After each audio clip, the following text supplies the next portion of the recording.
안녕하세요, 모토기 조건입니다. 2024년 에이크마가 오늘 시작이 되었습니다. 오늘 오전부터 브랜드들이 프레스 컨퍼런스를 통해서 내년에 또 시장에 판매하게 될 신모델들을 출시했는데요. 가장 중요한 모델들, 그리고 여러분들이 관심 가질 만한 브랜드들의 모델들 모아서 지금부터 설명해 드리도록 하겠습니다. 첫 번째는 로얄 엔필드입니다. 로얄 엔필드는 베어 650과 C650을 공개했습니다. 플라잉 플리라는 전기 바이크 콘셉트 모델도 공개를 했는데 아직은 콘셉트 모델이고 국내 출시 여부라던가 이런 것들이 약간 좀 요원해 보이기 때문에 베어 650과 C650에 대해서 좀 더 자세하게 살펴봤습니다. 베어 650은 이미 에이크마에 앞서서도 출시가 예고됐었고 그 전에 이미 공개됐었던 모델이긴 한데요. 베어 650은 로얄 엔필드 650 시리즈의 그 엔진을 공유하는 모델입니다. 셰시로는 인터셉터의 셰시를 가져와서 사용했다고 하는데 형태적으로 보시면 아시겠지만 스크램블러의 컨셉입니다. 그래서 650 시리즈 중에서는 5번째 모델이라고 볼 수 있고요. 과거의 클래식 바이크들의 어떤 파생, 커스텀 문화를 생각을 하면 네이키드 바이크인 인터셉터 파생 모델이라는 점이 커스텀성에서도 연결성을 잘 가지고 있는 그런 컨셉들을 잘 가지고 있는 것 같고요. 엔진의 특징으로는 최대 토크를 더 키웠다고 합니다. 아무래도 그런 오프로드에서의 좀 더 퍼포먼스 있는 주행 이런 것들을 고려해서 최대 토크를 더 키운 것 같고요. 프런트에는 19인치 휠을 채택을 했습니다. 그렇게 해서 스크램블러들이 많이 채택하는 프런트 19, 리어 17인치 휠을 채택하고 있고 프런트에 43mm 쇼와 도립식 포크를 탑재를 했습니다. 그리고 운동 범위를 프런트가 130mm, 리어가 115mm로 늘려서 그런 오프로드의 주행도 이제 고려를 해 두었고요. 그래서 지상고가 10mm 높아졌다고 합니다. 인터셉터에 비해서. 그리고 리어 ABS 비어 활성화도 가능합니다. 최고 마력은 47.4마력으로 이제 A2 라이센스에 대응을 하고요. 최대 토크는 56.5Nm인데 인터셉터보다 약 4.5N 커진 수치입니다. 풀컬러 TFT 계기판이 들어가는데 그 히말라얀이나 게릴라 450에 들어갔던 원형 계기판이 들어가 있었습니다. 베어 650을 제가 이제 사진으로 봤을 때나 현장에서 딱 봤을 때는 인터셉터랑 그렇게 레이아웃적으로 크게 다른 게 없다라는 느낌을 많이 받았는데 대신 이제 모델의 컬러 자체가 좀 더 젊어진 느낌이랄까요? 특히나 그 프레임의 컬러를 도색해 놓은 그 모델이 있었는데 그게 어떤 프레임의 형태라든지 이런 것들을 더 잘 보여주면서 또 커스텀 바이크 같은 느낌이 들어서 그것이 좀 마음에 들었고 사실 이 스크램블러라는 장르 자체가 이 레트로 모터사이클 시장에서 조금 뒤로 밀리는 느낌이 있었는데 이 녀석은 그 컬러 베리에이션 자체로 그것을 약간은 극복해내는 느낌이 있어서 좀 좋게 보였던 것 같고요. 또 국내 시장에서는 약간은 좀 동떨어진 이야기이긴 하지만 어쨌든 유럽 시장에서 굉장히 중요한 그 A2 라이센스를 대응하는 모델이면서 배기량이 좀 크기 때문에 좀 더 토크풀한 주행이 가능한 모델이라는 점에서 좀 더 시장에서 또 매력적인 가격으로 또 어필이 되지 않을까 생각이 됩니다. 다음은 C650이었는데요. C650 그러니까 이거는 클래식 650입니다. 클래식 500은 더 이상 나오지 않고 그것이 이제 클래식 650으로 나오는데 650 시리즈의 6번째 모델입니다. 슈퍼메테오 그리고 샷건과 함께 셰시를 사용한다고 하고요. 휠 사이즈는 프런트에 19, 리어에 18인치 휠을 채택을 했습니다. 시트고는 800mm인데요. 제가 바이크에 앉아보니까 제 키 171cm에 약간 뒷다리가 뜨는 그런 느낌이었습니다. 그래서 뭐 시트고적인 부분도 그렇게 부담스럽지 않았고 6단 기어를 채택하고 있었습니다. 바이크가 생각보다 덩치가 있었고 제 눈에는 슈퍼메테오나 샷건보다 더 고급스러운 느낌, 더 클래식한 느낌이 많이 들어서 그 부분이 좀 매력적으로 다가왔던 것 같고요. 또 베어처럼 그 프레임에 컬러를 칠해놓은 모델이 있었는데 그것이 프레임의 독특한 형상이나 이런 것들을 더 강조하는 그런 느낌이 있어서 그 부분이 좀 좋게 보였습니다. 그리고 다음은 스즈키입니다. 스즈키는 유로5 플러스 규제를 충족하는 DR400을 부활시켰습니다. 그래서 이름은 DRG4라고 이름을 지어줬고요. 398cc 단기통 DOHC 엔진을 탑재하고 있습니다. 최고 38마력, 최대 토크는 37Nm이고요. DRG4S와 DRG4SM 뭐 이렇게 두 가지 모델로 출시했는데 DRG4S는 듀얼 스포츠 모델로 프런트 21인치, 리어 18인치 휠을 채택하고 있고 DRG4SM은 슈퍼모토 모델로 프런트와 리어에 17인치 휠을 채택하고 있습니다. 아무래도 휠 사이즈가 크고 모델의 특징상 시트고가 좀 높습니다. 시트고 수치상으로는 920mm, DRG4S가 920mm, 그리고 DRG4SM이 890mm로 좀 높은데요. 아무래도 차체 폭이 좁다 보니까 발 착지성은 보다 좋겠지만 앉아봐야 될 것 같은데 첫날 현장에서는 바이크에 앉아볼 수가 없어서 조금 아쉽긴 했습니다. 그래서 이후에 혹시나 쇼장에서 앉아볼 수 있게 된다면은 앉아서 추가적인 컨텐츠로 시트고 발착지성에 대해서 추가로 말씀드릴 수 있도록 하겠습니다. 두 모델 모두 그래블 모드를 포함한 스티키 드라이브 모드 셀렉터를 탑재하고 있고요. 또 스티키 트랙션 컨트롤, 그리고 ABS 탑재하고 있고 ABS는 리어 ABS 해지가 가능하고요. 듀얼 스포츠 모델인 DRG4S는 프런트 ABS도 함께 해지가 가능합니다. 그리고 LED 둥화류를 채택하면서 최신의 그런 것들을 충족하고 있다는 점이 좀 포인트가 될 것 같고, 또 이거는 스티키 코리아가 바로 이야기를 해줬는데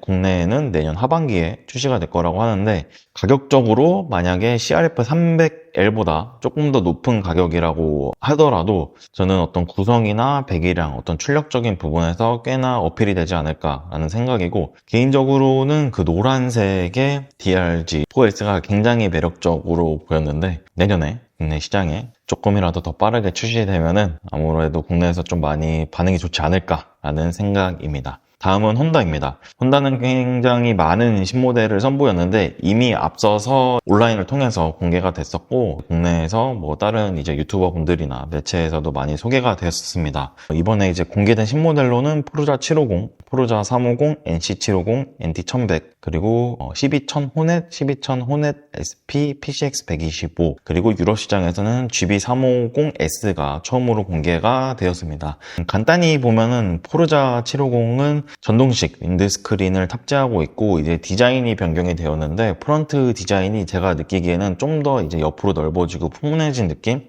그래서 약간 티맥스스러워진 느낌이랄까? 이런 걸 받았는데, 좀 더 제가 느끼기에는 의도적으로 경쟁 체제를 공고히 하기 위한 그런 것이 아니었을까라고 생각이 되고, 실제로 이제 이탈리아 판매량을 보면은 티맥스를 넘어섰나 굉장히 많이 따라잡은 그 추세거든요. 포르자 750이. 그렇기 때문에 그것을 좀 더 공고히 하기 위한 것이 아니었을까라는 생각이 들었고요. NT1100 같은 경우에는 전자서스 모델이 추가가 되었습니다. 그래서 아마도 베리에이션은 나눠져 있겠지만 상품성이 좀 더 좋아졌다라는 생각이 들었고요. 12100 호넷은 작년에 거의 컨셉트 수준이었다고 보면 될 것 같고, 유럽 시장에서도 메이크 가까운 시점에 출시가 되어서 국내에 왜 출시를 안 하냐 이런 의견들이 있었는데 내년도에 국내에 전개될 것으로 이해해보면 좋을 것 같고요. 또 저는 SP 모델이 퍼포먼스나 이런 것들을 더 강조한 모델이 출시된 것이 좀 마음에 들었습니다. 그리고 PCX 125는 제가 바이크에 이것도 앉아보지는 못했는데 바이크를 옆에서 보니까 디자인 변경이 좀 더 눈에 들어왔고요.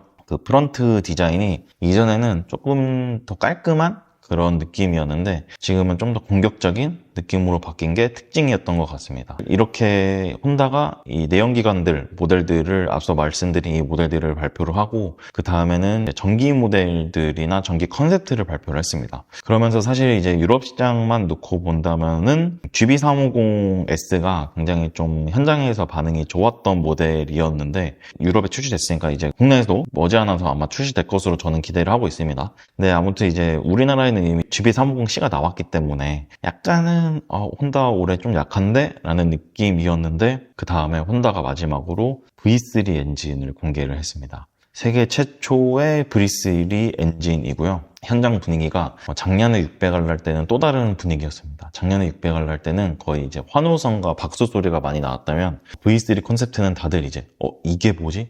헐 하는 그런 느낌이 더 강했던 것 같고, 근데 그 자체로 굉장히 강력한 느낌이 있었습니다. 구성으로 볼 때는 프런트에 이제 앞쪽에 실린더가 2개, 리어에 1개가 들어가는, 이렇게 해서 이제 V3 엔진이 되는 느낌이고요. 대충 이제 엔진의 사이즈나 뭐 휠 사이즈 이런 것으로 볼 때 한 800에서 900cc 정도의 배기량이 될 것 같습니다. 그리고 이제 eCharged라는 과급기가 달려 있는데요. 이름으로 보면은 이제 전자식 차저라는 그런 전자식 과급기이고, 그래서 800cc 정도의 배기량이겠지만 리터급 혹은 오버리터급의 출력을 내지 않을까 기대가 됩니다. 근데 컨셉트라고 했지만 그 프레임의 형상과 완성도가 굉장히 좋았고, 물론 엔진도 완성도가 굉장히 좋았기 때문에 머지않은 시점에 양산 모델이 등장하지 않을까라고 기대가 되고요. 내년도 에이크마를 기대해보면 좋을 것 같습니다.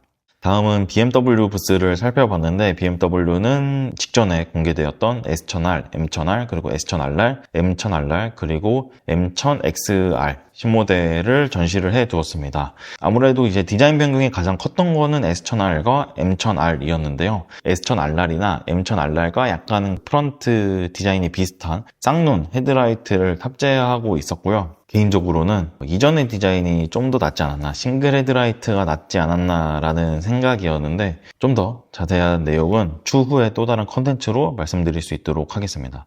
두카티는 현장에서 이제 신형 파니갈레 V4와 멀티스트라다 V4를 볼 수 있었습니다.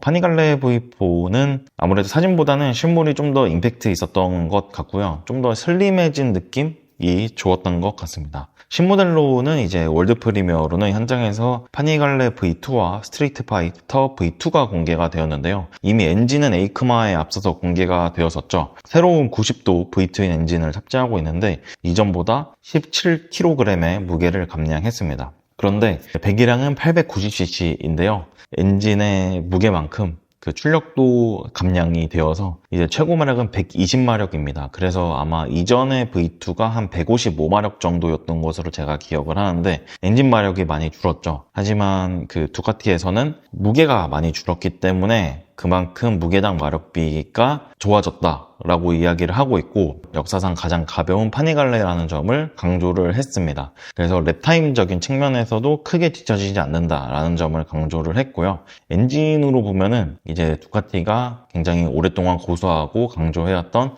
데스모드로믹 밸브를 이제 더 이상 사용하지 않습니다. 그것이 특징이라고 볼 수 있는데, 두카티가 근래에 굉장히 두카티만의 강조하고 고수했던 그런 기술들을 하나씩 포기라면 좀 그렇고, 좀 어떻게 보면 혁신, 어떻게 보면 포기라고 볼 수 있을 것 같은데, 대신 이제 지금까지 몬스터가 트렐리스 프레임을 버린 것, 그리고 파니갈레 V4가 싱글 사이드 스윙암을 버린 것과는 별개로 이 파니갈레 V2, 그러니까 이 V2 엔진은 아마도 두카티가 가지고 있던 그 V2 엔진을 모두 다 대체하려고 하는 움직임인 것 같습니다. 그러니까 LT윈 엔진까지 다 대체하려는 그런 포석 때문에 배기량과 그리고 엔진 마력을 조정한 이 엔진을 새로 출시한 것으로 보는데, 추후에 이제 흐름을 봐야 될 것 같고, 바이크의 디자인적으로만 좀 봤을 때는 파니갈레 V2가 저는 개인적으로는 파니갈레 V4보다 더 예쁘게 보이더라고요. 더 컴팩트하고 좀 더 슬림한 디자인이 마음에 들었고, 두카티의 어떤 행보를 추후의 계획을 살펴봐야 새로운 엔진에 대해서 좀 더 평가를 할 수 있지 않을까 생각이 됩니다.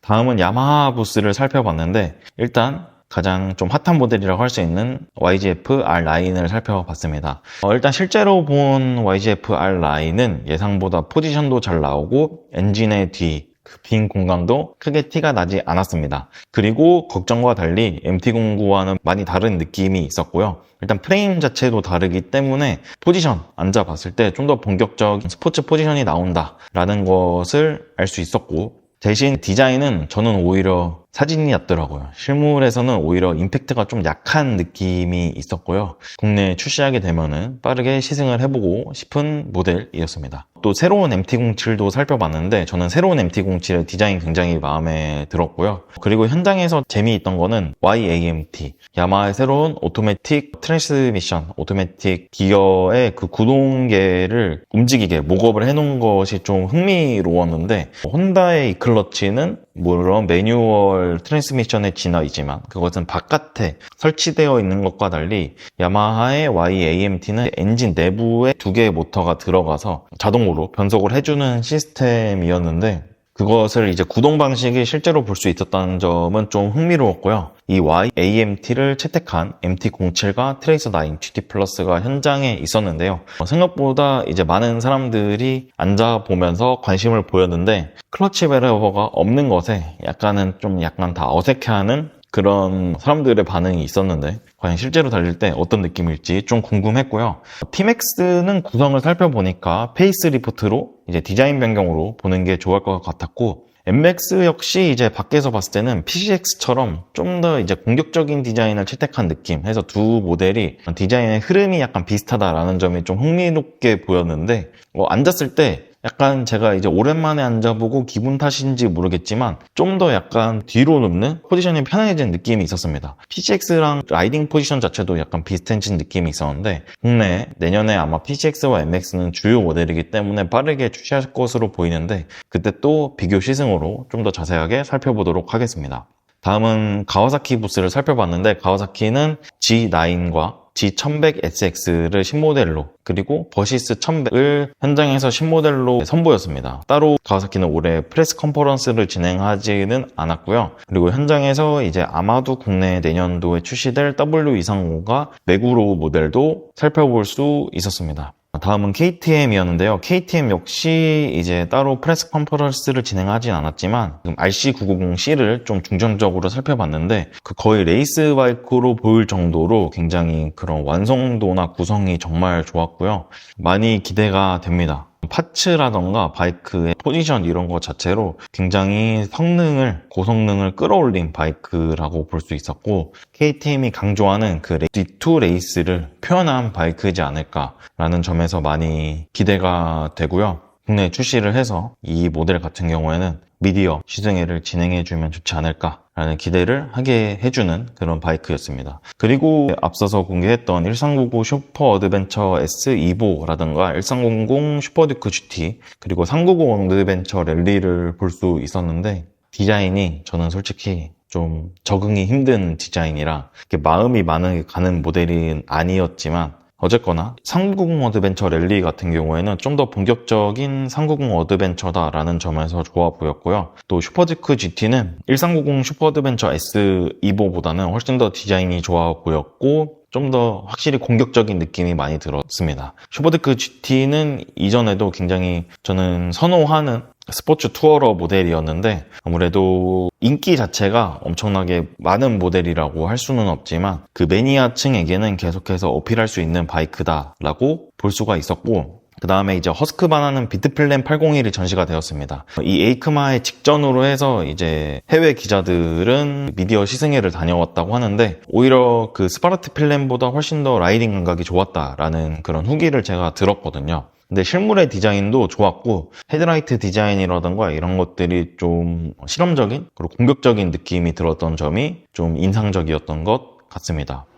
네, 이렇게 해서 2024년 에이크마에서 공개된 주요 신모델들에 대해서 알아봤습니다. 이 밖에 다른 브랜드들에서 또 많은 신모델들을 선보였는데 그 모델들에 대해서는 저희가 또 추가적인 컨텐츠를 통해서 말씀드리도록 하고요.